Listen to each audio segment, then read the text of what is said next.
부르심에 응답하라라는 제목으로 오늘의 말씀을 나누겠습니다. 오늘 본문을 보면 모세가 반복하여서 하나님의 부르심에 대해 불순종하는, 주저하는, 불순종이라기보다 주저하고 나가기를 힘들어하는 그런 모습이 보입니다. 그런데 사실 모세도 의기양양하고 자신감이 넘치고 내가 여기 구원자다, 이스라엘 백성을 이집트에서 나를 구원할 만한 적임자다 라고 스스로를 히어로처럼 여기는 그런 시절이 있었습니다. 우리가 마블 영화를 보면 아시죠? 저 최근에 유튜브에 보니까 마블 영화들을 오랜만에 이렇게 1분짜리를 살짝 봤습니다. 항상 히어로들이 나오잖아요. 토르 나오죠, 아이언맨 나오죠, 또 뭐 캡틴 아메리카 나오죠. 그 사람들 다 등장할 때 등장신이 이래요. 한쪽 무릎을 굽히고 하늘에서 퉁 떨어지고 얼마나 멋져요. 모든 사람이 히어로를 원합니다. 스파이더맨. 모세는 자기가 메시아 콤플렉스가 있던 사람이었어요. 내가 구원자다, 이스라엘 백성에게 이집트에서 구원할 수 있는 사람은 바로 적임자는 나다. 왜? 모세는 왕족이었거든요. 왕족 이상이었어요. 모세는 왕자와 같았고, 그는 그 다음 때 모세가 이집트에서 광야로 피신한 이후에 새로운 파라오가 등장하는데 그와 거의 겨루는 그런 왕권에 대해서 여러 가지 완력 다툼이 있었을 수도 있는 굉장히 높은 지위에 있었습니다. 그의 양어머니 된 그 공주였던 사람이 그 전 파라오의 딸이었기 때문에 굉장히 높은 지위였어요. 그래서 본인은 의기양양한 사람이었습니다. 그런데 오늘 본문을 보세요. 모세가 당당합니까? 내가 이집트에서 이스라엘 구원할 자입니다, 저를 보내소서 이럽니까? 아니에요. 4장 전에 3장부터 계속 나는 할 수 없습니다, 나를 보내지 마소서, 주님 보낼 만한 사람을 보내소서, 이런 말만 반복하고 있는 모세의 모습이 보입니다. 도대체 모세에게 어떤 일이 일어났던 걸까요? 모세의 인생에 어떤 굴곡이 있었기 때문에 이렇게 의기소침하고 겸손하고 자신감과 자존감이 밑바닥에 떨어진 모습이 되었을까요? 모세는 여러분이 다 아시다시피 이스라엘 동포들이 이집트 사람들에게 학대받는 것을 보고 몹시 마음이 좋지 않았습니다.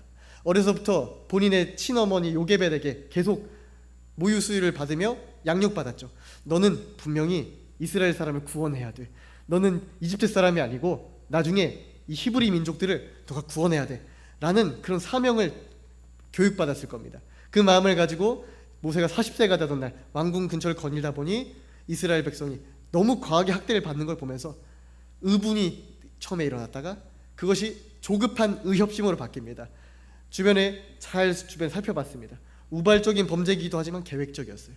모세는 치밀했습니다. 주변을 살펴보고 이걸 발견한 사람이 없자 돌을 가지고 애굽 사람을 돌로 쳐서 죽입니다. 그리고 매장시키고 다음날 어떻게 될까요? 다 까발려졌어요. 그러니 그 다음 때 파라오가 모세를 권력에서 완전히 삭제시키기 위해서 죽이고자 쫓아다닌 겁니다. 모세는 그 뒤로 애굽에서 광야길로 도망친 다음에 40년 동안 이집트 땅에 돌아올 수 없었습니다. 그의 왕자였던 신분은 아무것도 아니게 됐어요. 그는 그 타이틀, 지위, 권력, 명예 하루아침에 다 잃어버린 것입니다.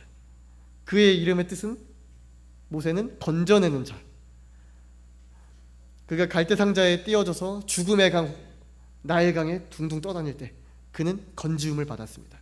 그 다음에 그는 성장하여 장성하여 죽음의 강 홍해에서부터 이스라엘 백성을 건져내는, 구원하는, 건져내는 자로서 사명을 받은 것입니다. 주님께 건지움 받은 자가 자신의 백성을 건지우는 원리죠. 그렇지만 아까 말씀드렸듯이 의협심, 분노, 하나님의 계획 없이 앞서 나가는 것으로는 절대 하나님의 뜻을 이룰 수 없었습니다. 애굽은 모세에게 후회의 장소요, 수치의 자리요, 자책의 무덤이었습니다. 40년 광야를 걸으면서 그는 막대기로 양떼를 치면서 그냥 매 순간 후회했을 거예요. 여러분들의 후회의 장소는 어디입니까? 여러분이 인생에 살면서 내가 이 짓만은 하지 말았어야 됐는데, 내가 이 선택만은 하지 말았어야 했는데, 내가 여기만큼은 가면 안 됐었는데 라고 자책하고 괴로워했던 장소는 어디입니까? 그것은 하나님의 뜻이 있었을지언정 그 안에서 우리의 성급한 선택으로 하나님의 계획을 앞서 나가면서 많은 잘못을 저질렀을 수 있습니다. 하지만 우리 분명히 기억해야 합니다. 하나님은 그 실패와 좌절과 자책의 늪에서 우리가 빠져나오시기를 정말 원하십니다. 거기서 빠져나와서 극복하고 성장하여서 하나님의 사명, 바통을 잡고 앞으로 또다시 달려나가기를 주님께서 원하세요. 고통을 통해 오히려 하나님의 뜻 안에서 우리가 잠잠히 머무는 법을 배우게 하시는 것입니다. 여러분, 고통의 의미를 아십니까? 여러분, 고통을 뭐라 생각하십니까? 고통이 이 세상에 왜 존재해야 될까요? 여러분의 삶의 고통은 왜 존재해야 할까요? 이란에 파르시드 파트라는 목사님이 계십니다. 그의 부모님은 무슬림이었어요. 그리고 어머니는 꾸란의 교사였죠. 완벽한 무슬림 가정이었습니다. 그러나 예수님은 파르시드 파트 목사님을 찾으셨어요. 17살의 그는 예수님을 영접하게 되고 1996년 테헤란, 서울에도 테헤란로가 있죠. 이란의 수도입니다. 거기서 주님을 영접하게 된 다음에 2005년 영국의 엘람 성경대학을 졸업하고 이란으로 돌아옵니다. 그 다음에 아파트에서 지하교회를 시작하게 되죠. 지하교회에서 두 가정과 함께 교회를 개척하고 그 세계의 전도 대집회 부흥회가 있거든요. 세계가 연합하는, 거기에 다녀오고 하나님의 복음을 열정적으로 전하다 보니까 2010년 12월 26일 새벽 6시 그와 모든 목사님들이 체포를 당했습니다. 어떤 제목으로냐면 선교와 전도를 통한 국가 안보에 반하는 행위. 복음을 전했다는 이유로 그는 5년을 감옥에 지내게 됩니다. 5년 중에 1년을 독방에서 홀로 지내게 돼요. 그는 이렇게 고백했습니다. 5년 6개월 동안 하늘의 해를 보지 못했지만 주님은 저의 빛이자 구원이었고 마침내 하나님의 은혜와 여러분들 같은 강력한 분들의 기도로 5년 만인 2015년에 12월 석방될 수 있었습니다. 출소했습니다. 그는 이렇게 또 말합니다. 5년 동안 감옥에서 깨달은 것이 있습니다. 하나님의 사랑의 가장 큰 표현은 때로는 고난과 박해라는 것입니다.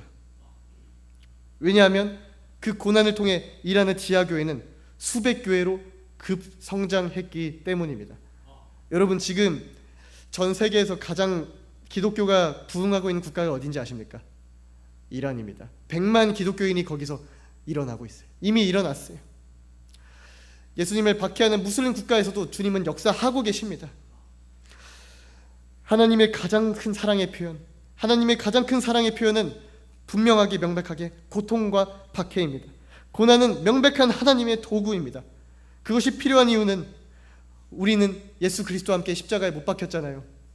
갈라디아서 2장 20절 우리가 외치는 말씀, 예수 그리스도와 함께 십자가에 못 박혔나니 그런즉 내가 사는 것이 아니요 내 안에 그리스도께서 사시는 것이라. 영적으로 우리는 예수님과 함께 십자가에 못 박혔습니다. 우리가 스스로 우리를 십자가에 못 박을 수 있습니까? 한쪽을 못을 박고 박는다고 가정합시다. 이것도 힘든 일이에요. 그럼 반대쪽은 어떻게 박습니까? 우리는 스스로를 십자가에 못 박을 수가 없습니다. 그렇기 때문에 예수 그리스도께서는 우리의 주어진 환경과 상황과 아픔을 통해서 우리의 영적 자아를 깨트리시고 그리고 우리의 육을 철저하게 깨트리고 비워내십니다. 우리의 자아, 우리의 의협심, 우리의 고집, 성질, 가치관, 나의 육적인 생각들, 예수 그리스도께서는 철저히 죽이시는 겁니다. 영은 죽었는데 육은 알지를 못해요. 영은 분명 예수 그리스도와 함께 십자가에 못 박혔다는 것을 알지만 우리 육은 살던 방식대로 계속 돌아가려 해요. 내 살던 기질, 내 습관대로. 그렇기 때문에 이걸 계속 깨닫게 하는 겁니다. 나는 죽었구나. 내가 사는 게 아니라 내 안에 예수 그리스도께서 이 세상에서 사시는 거구나. 주님께 내 몸과 마음과 영혼을 끊임없이 내어드리고 날마다 내가 죽어야 하는구나 라는 것을 주님은 깨닫게 하세요. 고통은 하나님의 도구입니다. 그리고 성화의 통로입니다. 모세의 광야 같은 과정, 요셉의 13년 감옥과 같은 과정, 그걸 겪을 때는 왜 겪는지 모릅니다. 모세가 40년 동안 있으면서 하나님이 곧 있으면 떨기나무에서 나를 부른 다음에 다시 이집트로 보내서 날 쓰실 거야 라는 약속이 기약이 있었나요? 없었어요. 요셉이 14년 동안 감옥에 있을 때 13년이 지나면 나를 감옥에서 꺼내서 애굽의 국무총리로 삼으실 거야 라고 자각하며 살았나요? 그들은 하루빨리 나가고 싶었고 여기서 죽을지도 모른다는 것을 알고 있었습니다. 즉 우리가 이해할 수 없는 고난이 있다는 거예요. 사랑하는 성도 여러분, 여러분께서 겪는 고난의 종류와 방식과 장소는 다양할 거예요. 100이면 100, 고난의 종류도 가지각색이에요. 가정의 아픔, 친척의 고통, 집안의 문제, 경제적인 묶임, 직장에서의 어려움, 교회에서의 예기치 못한 아픔들, 믿었던 사람에게 대한 배신, 수많은 고통과 아픔의 과정이 혹시 있으시다 하더라도 하나님께서는 이것을 통해서 우리 안에 계시는 예수 그리스도의 형상만 남기고 우리의 형상, 우리의 자, 우리의 고집을 다 깎아서 예수님만 드러나게 하신 줄로 믿으시길 축복합니다. 지금 여러분의 삶을 통해 나이가 많든 적든 다듬어 가십니다. 작은 시험을 통과했으면 그 다음 시험은 더 큽니다. 아브라함이 작은 시험을 여러 가지 통과한 다음에 이제는 나한테 시험이 없겠지, 이삭도 태어났지, 난 끝났어, 하나님께서 인정해 주셨어. 분명 하나님이 인정해 주셨어요, 성경에. 그 다음에 이삭을 인신 제물로 바치라라는 가장 어려운 시험이 나중에 와요. 인정받았음에도 불구하고. 즉 하나님은 우리에게 주신 시험이 있으시다면 통과한 다음 그 다음 시험을 통해 끝없이 연단해 가신다는 겁니다. 우리 모세처럼 그 연단의 과정에 있을 거예요. 다만 한 가지 우리가 착각하면 안 되는 것이 있습니다. 절대 우리가 놓치면 안 되는 것이 있어요. 모세가 과거에 살인이라는 잘못이 있었고, 이것을 히브리서에서는 하나님의 섭리로 표현합니다. 이집트 사람들과 함께 풍요를 누리고 호화를 누리는 것을 기뻐하지 않고 이스라엘 백성과 함께 고통받는 것을 더 기뻐했다라고 하나님 섭리로 해석하는 것은 좋습니다. 다만 분명한 모세의 트라우마였고 잘못이었고 스스로에게 아픔이었어요. 우리는 우리 안에 있는 과거의 아픔을 안고 가진 말아야 합니다. 여러분은 과거에 어떤 상처가 있든지 어떤 후회가 있습니까? 여기 제가 가방을 하나 가져왔습니다. 공간상 실제로 가져오진 못했고 투명 가방입니다. 보이세요? 보이시나 봐요. 투명 가방입니다. 이 가방에 제가 지금부터 하나씩 저의 아팠던 걸 넣어볼게요. 나의 후회, 5kg 정도 되는 아령을 넣었습니다. 나의 염려를 넣었습니다. 공허함, 마음의 공허함을 넣었어요. 그리고 우울함을 넣었어요, 여기다. 그리고 근심과 염려를 넣었어요. 그리고 이제 등에 힘겹게 맵니다. 멜 수는 있겠죠. 그 다리에 두려움이라는 것으로 다리를 이렇게 꽁꽁 묶습니다. 두 다리를. 이 상태로 이제 달리기 시합에 나가야 합니다. 옆 사람이 몇 살이든 그 사람은 아무것도 없어요. 준비 땅 하고 팍 소리가 나서 그 사람 뛰어갑니다. 나이가 많든 적든 달려가요. 저는 뒤뚱뒤뚱 거리다 넘어지고 일어나가지고 다시 뒤뚱뒤뚱 거리다가 제자리 걸음밖에 칠 수가 없어요. 왜 효과적으로 나갈 수가 없습니까? 과거의 상처와 후회에 휩싸여 있으면 한 발짝도 앞으로 나갈 수가 없기 때문이에요. 여러분, 예수님께서 무겁고 짐진 자 다 내게로 오라 하셨어요. 우울함과 염려, 근심, 공허함, 우울함, 후회, 이것을 가지고 우리는 주님과 함께 달리기를 할 수 없습니다. 여러분의 무거운 짐들, 멍에들 예수님께 지금 당장 내려놓으십시오. 하나님께 부르짖어서 기도하며 우리의 염려를 맡기세요. 근심을 맡기세요. 과거의 상처 후회 반성하고 다시 주님께 내어 맡기세요. 거기에 묶여있지 말라는 말씀입니다. 다리에 있는 모든 족쇄를 풀면 예수 그리스도께서 친히 그 짐을 제거해 주실 겁니다. 그것이 하나님과 함께 동행하는 삶입니다. 우리 혼자 달립니까? 예수 그리스도께서 우리와 함께 달려주십니다. 예수 그리스도께서 우리와 함께 싸워주십니다. 전장에 우리를 혼자 내버려 두지 않으세요. 그분이 우리 옆에서 페이스메이커처럼 앞서 가시며 때로는 뒤에서 돌봐 주시면서 우리가 영원히 함께 갈 것을 믿으시길 축복합니다. 이것이 하나님과 동행하는 삶이고, 광야는 내 자아가 죽는 장소입니다. 광야는 내 옛 자아, 옛 습성의 무덤이에요. 우리 육신이 죽는 자리예요. 우리 모두의 광야 생활이 얼마였든지 40년이 영적인 숫자죠. 훈련과 연단의 기간이라면 여러분의 모든 광야 생활이 이제 끝나게 되시길 간절히 바라요. 하나님 안에서 모든 멍해가 끊어지고 경제적, 정서적, 나의 가정의 문제, 모든 멍해가 뚫어지는 돌파, 영적인 돌파와 상승이 우리 교회의 각 가정에 일어나게 되길 주님의 이름으로 축복합니다.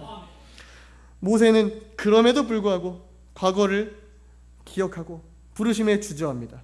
그리고 현재의 모습 때문에도 주저합니다. 과거 때문에 주저하고 현재의 모습 때문에도 주저해요. 출애굽기 4장 10절 말씀, 모세가 여호와께 아뢰되 오 주여 나는 본래 말을 잘하지 못하는 자니이다. 주께서 주의 종에게 명령하신 후에도 역시 그러하니 나는 입이 뻣뻣하고 혀가 둔한 자니이다. 이미 모세가 알아요. 주님이 나에게 명령했는데 주님의 명령이 틀렸다는 거예요. 이게 말이 됩니까? 하나님이 너는 할 수 있다. 그러나 모세는 명령하신 건 알겠는데 그래도 안 돼요. 저는 안 돼요. 이러는 겁니다. 이게 모세의 모습을 보면서 의아할 수 있는데 사실 이게 때로 우리의 모습인 거 알고 계세요? 하나님이 너 할 수 있다. 아니요 주님 난 못해요. 주님 나 안 할 거예요. 아니야 너는 가면 돼. 주님 저 말을 잘 못해요. 주님 제가 학벌이 좀 안 돼요. 제가 지금 경제적으로 여유가 없어요. 이거부터 해결하고요. 하나님 나 그거 할 수 없어요. 라고 모세처럼 우리가 주저하는 경우가 굉장히 많다는 겁니다. 모세가 한 가지 오해한 게 있습니다. 때론 우리가 오해하는 게 있어요. 그게 무엇이냐면 바로라는 절대 권력 앞에 사람의 언변이나 사람의 능력이나 지혜로 설득해서 될 일이 아니라는 겁니다. 이게 결코 개인의 능력으로 되는 게 애초에 아니에요. 만약 여러분이 아브라함한테 이렇게 칭찬을 하면 아브라함이 기분이 어떨까요? 야, 아브라함 선생님 100세 때 자녀를 가지셨다고요? 그 어떻게 신체를 단련해야 그런 능력을 할 수 있습니까? 대단하시네요. 그럼 아브라함은 민망할 거예요. 애초에 100세의 신체적 한계로 불가능한 일을 하나님이 하신 건데 그 공로는 내게 아니라는 겁니다. 우리가 사드락 메삭 아벳느고를 나중에 천국에서 만났습니다. 와 대단해요. 어떻게 불이 있는데 그 불에서 신체를 어떻게 단련했기에 불에 그을리지 않는 겁니까? 야 어떻게 하면 그렇게 특수부대 나오셨습니까? 아니 어떻게 불에 안 타요 몸이? 그럼 그들이 당황하고 웃을 거예요. 사람이 아무리 신체를 단련해도 총알은 다 뚫고 나갑니다. 아무리 사람이 신체 능력을 강화시켜도 불에는 다 타게 돼 있어요. 이거는 애초에 사람의 역량으로 할 수 없다는 겁니다. 노력의 차원에서 불가능하고 하나님이 하셨기 때문에 가능한 겁니다. 즉 우리의 부족한 것은 하나님이 책임지시겠다는 각오로 하나님이 우리를 부르신다는 겁니다. 출애굽기 4장 11절 말씀, 여호와께서 그에게 이르시되 누가 사람의 입을 지었느냐? 주님이 지으셨죠. 누가 말 못하는 자나 못 듣는 자나 눈 밝은 자나 맹인이 되게 하였느냐? 나 여호와가 아니냐? 주님이 눈을 뜨게도 하시고 못 보게도 하셔요. 주님이 귀를 열기도 하시고 닫게도 하세요. 하나님이 사람의 권력을 높이기도 하시고 폐하기도 하세요. 즉 이 모든 과정이 인간의 능력으로 사실 되지 않는다는 것을 우리가 반드시 기억해야 하는 겁니다. 은도 금도 내 것이니라. 학개서 2장 9절 말씀처럼 사실 주님 물질 많잖아요. 물질은 주님이 주시고 입을 만든 분이 하나님이시면 이 하나님의 말씀을 전하는 것도 주님께서 주시는 말로만 하면 돼요. 오늘 본문에서도 주님께서 내가 말을 줄 테니 넌 그냥 가기만 해라 라고 말씀을 하시는 거잖아요. 즉 우리가 주님 앞에서 주님이 우리를 부르셨다면 그 앞에 나의 부족함이란 이유로 내가 무능력하다는 이유로 그 이유로 주저할 핑계를 댈 수 없다는 사실입니다. 여러분 우리가 가진 지팡이는 당연히 말라 빠졌죠. 우리의 지팡이는 당연히 뱀으로 변할 수가 없어요. 우리의 지팡이는 홍해를 쳐도 갈라지지 않아요. 그냥 나무 막대기일 뿐이니까. 이집트에서 쫓겨날 때 가지고 왔을 수도 있겠죠. 그럼 과거에 상처가 있을 것이고 그리고 광야에서 40년 동안 양을 치면서 헤어지고 비참하고 비루했던 나의 현실, 그것을 상징하는 거고 될 수도 있겠죠. 별로 대단해 보이지 않아요. 그러나 이 지팡이가 하나님께 드려지면 땅에 던져지자 뱀으로 변합니다. 이 지팡이가 하나님께 드려지면 홍해를 치자마자 홍해가 동풍이 밤낮 불어서 갈라진 역사가 일어납니다. 여러분의 지팡이는 무엇입니까? 여러분의 정체성, 여러분의 능력, 여러분의 장점, 여러분의 인생 목표, 그 지팡이를 주님께 올려드리면 주님이 우리가 생각하지 못한 일을 행하십니다. 그 지팡이를 주님께 맡겨드리는 거예요. 동시에 하나님이 지팡이를 다시 뱀으로 만드신 다음에 꼬리를 잡으라고 하십니다. 상식적으로 꼬리를 잡으면 어떻게 되는지 아세요? 머리를 잡아야지 꼬리를 잡으면 뱀이 우리를 도로 물지 않겠습니까?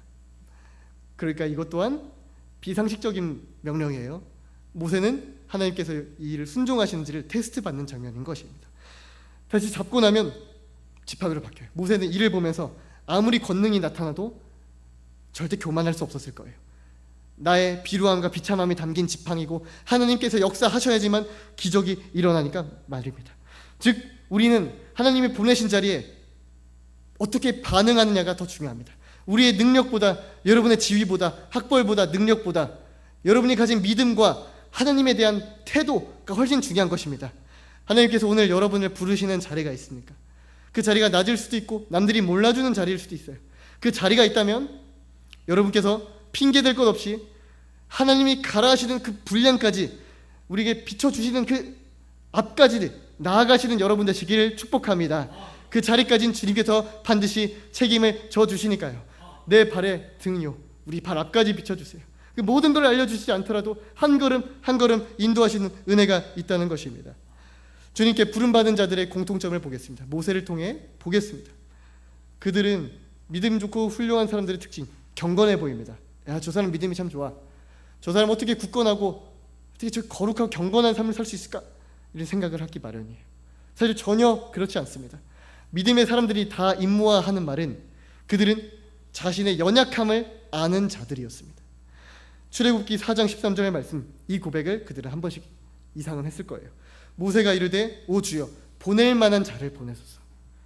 스스로 이미 자격이 없는 것을 충분히 알고 있습니다. 하나님을 기쁘게 할 수도 없을 뿐만 아니라 하나님을 섬길 수도 없고 죄와 싸워 스스로 이길 능력조차 없다는 것을 깨달은 사람입니다. 아무것도 이 세상에 자랑할 것이 없는 사람이에요. 저도 마찬가지예요. 누가 나를 어떻게 칭찬한다 해도 저는 그게 와닿지 않을 것 같아요. 나는 하나님을 기쁘게 할 수 없고 죄를 이길 수도 없고 나의 육신으로는 주님의 뜻을 따를 수도 없는 부패한 죄성을 가지고 있으니까 말이에요. 주님의 사람들은 그래서 말씀의 지혜와 성령의 능력만을 의지합니다. 말씀의 지혜와 성령의 능력만을 의지합니다. 말씀, 예수 그리스도죠. 성령, 예수 그리스도께서 보내신 영, 즉 하나님께서 하시지 않으면 나는 할 수 없다라는 것을 굳게 믿는 자들입니다. 강해서가 아니라 약해서, 내가 할 수 있어서가 아니라 능력 주시는 분 안에서 그분을 의지함으로 나아가는 것입니다. 그것이 예수님과 동행하는 자들의 특징이에요. 절실한 의지, 절실한 의존. 제가 전에 말씀드렸어요. 주님 앞에 위대한 종은 없습니다. 위대한 주님 앞에 연약한 종만 있을 뿐이에요. 미국에서 40년 동안 복음 전파를 하고 페루나 각 산악지대에 예수님을 전하러 다닌 폴 워셔 목사님이 계십니다.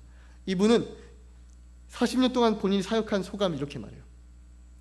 1년이 지나갈수록 더더욱 나는 나의 연약함과 무능함을 깨닫습니다. 그는 말합니다. I have nothing. 나는 아무것도 없어요. 나는 아무것도 아닙니다. 나는 구원에 내가 기여한 것은 내 죄밖에 없습니다. 내가 예수 그리스도의 구원 앞에 기여한 것은 나의 죄밖에 없어요. 철저하게 자신의 실체를 파악했기 때문에 하나님 앞에 솔직한 고백을 올려드릴 수밖에 없는 것입니다. 모세 또한 이런 과정을 40년 동안 배워왔습니다.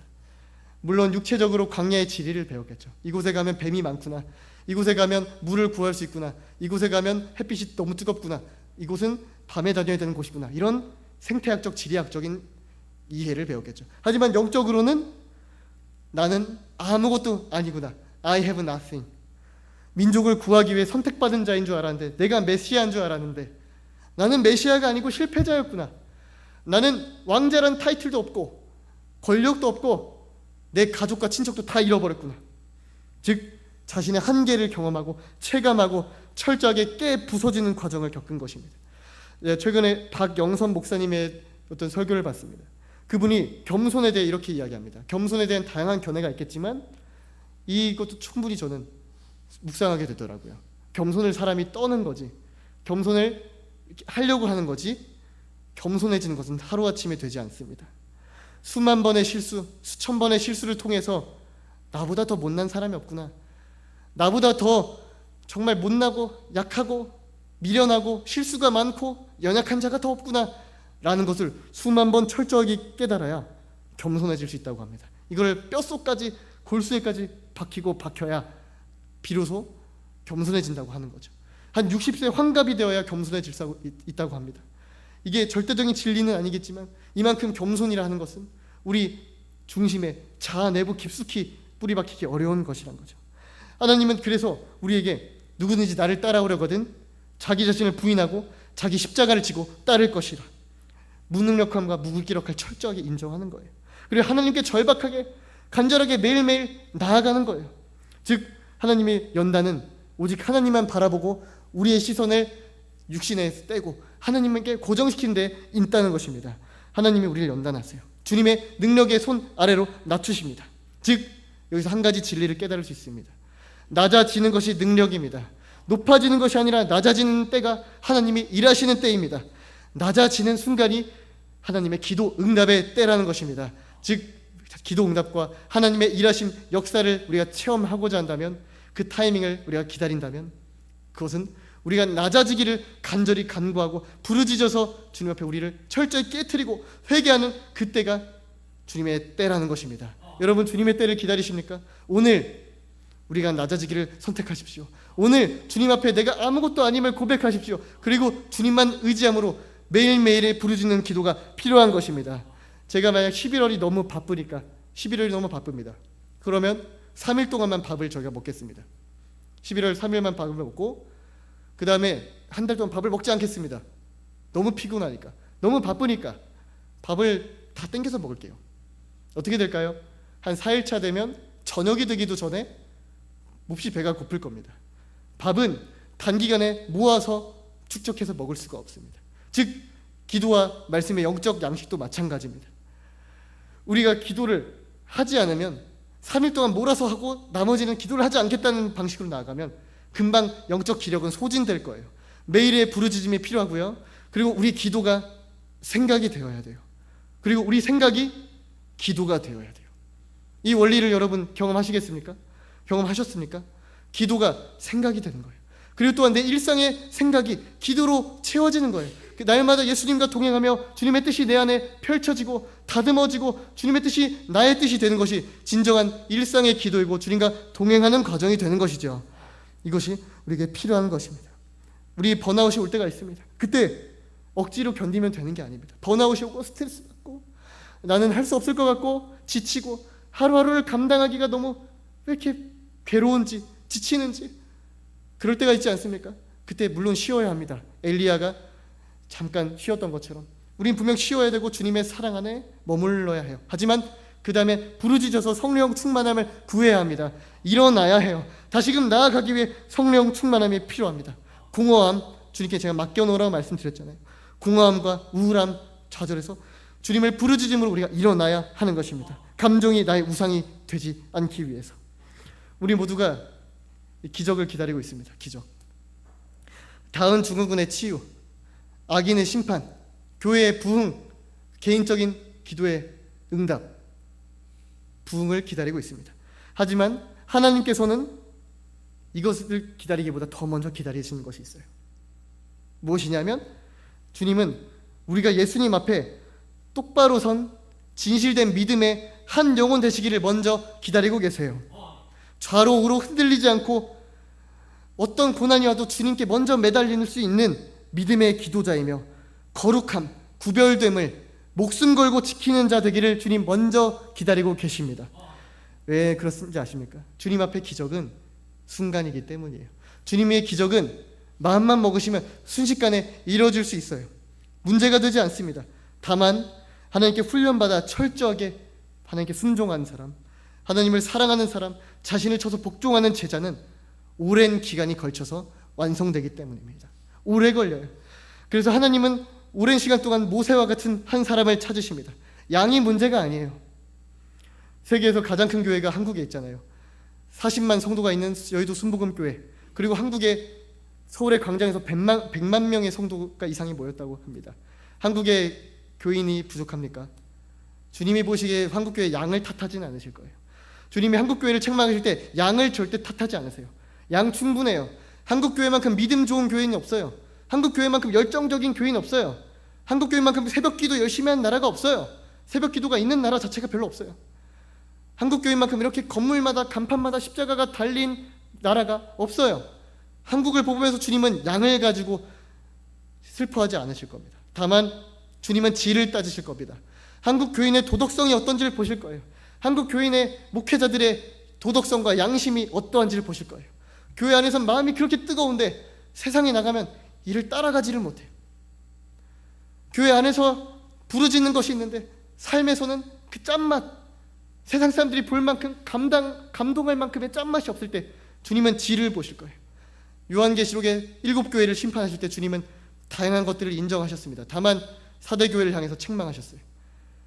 그들이 책망하시고 사대교회의 소수의 몇 사람, 흰옷을 더럽히지 않은 몇 사람을 주목하십니다. 그들은 세상과 타협하지 않고 예수 그리스도를 향해서 믿음을 지킨 자고 범죄하지 않은 사람들이에요. 그렇다면 사대교회와 같이 우리나라에서도 100만 명이 아니라 주님께서는 지금 하나님 앞에 진실되고 바로 서기로 결단한, 목숨을 건, 전생애를 건 한 사람을 지금 찾고 계십니다. 도우리교회에서도 많은 사람이 모여서가 아니라 지금 그 한 사람, 주님께 순종할 사람, 모세처럼 주님 앞에 파송되기를 작정한 사람, 겸손해진 사람, 낮아진 사람을 주님께서 찾으실 것입니다. 저는 이 말씀을 우리가 듣게 하시는데 여러분이 주님 찾으시는 그 한 사람인 줄 전 진심으로 믿고 있습니다. 여러분이 주님께서 찾으시고 기르셨고 앞으로 파송하기를 원하시는 영적인 모세고, 영적인 야곱이고, 영적인 요셉이며 다니엘이며, 그리고 그 다음 페이지에 여러분의 이름이 쓰여있게 되기를 진심으로 축복합니다. 저와 여러분이 가는 거예요. 모세에 대해 다시 한번 보겠습니다. 모세는 40년 동안 애굽의 왕자로 살면서 자신이 something, 무엇인가 해낼 수 있는 사람인 줄 알았습니다. 그러나 그는 미디안의 목자로 40년을 지내는 동안 하나님의 도움 없이 나는 nothing, 아무것도 아니라는 것을 처절하게 깨달았습니다. 그런 다음 철저히 깨달은 그는 그 다음 40년 동안을 이런 경험을 토대로 하나님의 도움에 의해 능력 주시는 자 안에서 나는 어떤 일도 할 수 있다, anything, 어떤 사람 일도 해낼 수 있는 일꾼으로 주님의 섭리 가운데 헌신합니다. 우리는 이 세상에서 자꾸 높아지는 something이 되려고 합니다. 그러나 발버둥치고 애쓰다가 우리가 겪는 결과는 nothing, 나는 아무것도 아니구나를 깨닫게 돼요. 그렇다면 우리가 주님 앞에 다시금 우리의 말라빠졌던 지팡이, 우리의 힘없는 지팡이를 올려드릴 때 우리는 anything, 그 어떤 일도 주님의 안에서 쓰임받을 수 있는 능력의 지팡이가 될 것을 믿으시길 바랍니다. 그리고 그 말라빠진 지팡이가 주님께 드려질 때 주님, 내가 여기 있습니다, 나를 보내소서 라고 겸손한 마음으로 다시금 반응할 때 하나님의 기적의 지팡이로서 새로운 이적이 덧입혀질 거예요. 출애굽기 4장 17절, 너는 이 지팡이를 손에 잡고 이것으로 기적을 행할지니라. 내가 하는 게 아니에요, 하나님이 하셔야 돼요. 지난 설교에 말씀드렸듯이 I will make you, 내가 너를 만들 거야, 너가 만드는 것이 아니다라는 것입니다. 주님, 우리 주님 앞에 오랜 연단으로 우리가 낮아지셨습니까? 여러분, 겸손해지셨습니까? 이전으로 돌아가지 않기로 결단할 만큼 후회와 좌절에 치여 있습니까? 자신감을 잃었고 어떤 자존감마저 깎여서 내가 이제 주님 앞에 무엇을 할 수 있을까? 라고 지쳐 계십니까? 그렇다면 그때 모세를 찾아오셨듯이, 떨기나무에 주님께서 부르셨듯이 지금 여러분을 다시금 부르십니다. 내가 이룰 거야, 나의 말을 너의 입에 줄 거야 라고 말씀하시는 주님의 손길을 여러분 경험하게 되시길 바라요. 여러분 할 수 있습니다. 여러분 하실 수 있습니다. 저도 할 수 있고요. 그렇기 때문에 오늘 다시 한번 하나님의 마음에 합한 사람, 하나님 손에 붙들린 사람 되어서 다시 한번 주님 앞에 진실된 바로 선 사람, 한 사람 되어 주님께서 명하시고 지시한 모든 일에 순종하며 나아갈 수 있는 모세와 같은 민족의 구원자로 한 나라를 감당하시는 저와 여러분 되시기를 주님의 이름으로 축복합니다. 기도하시겠습니다.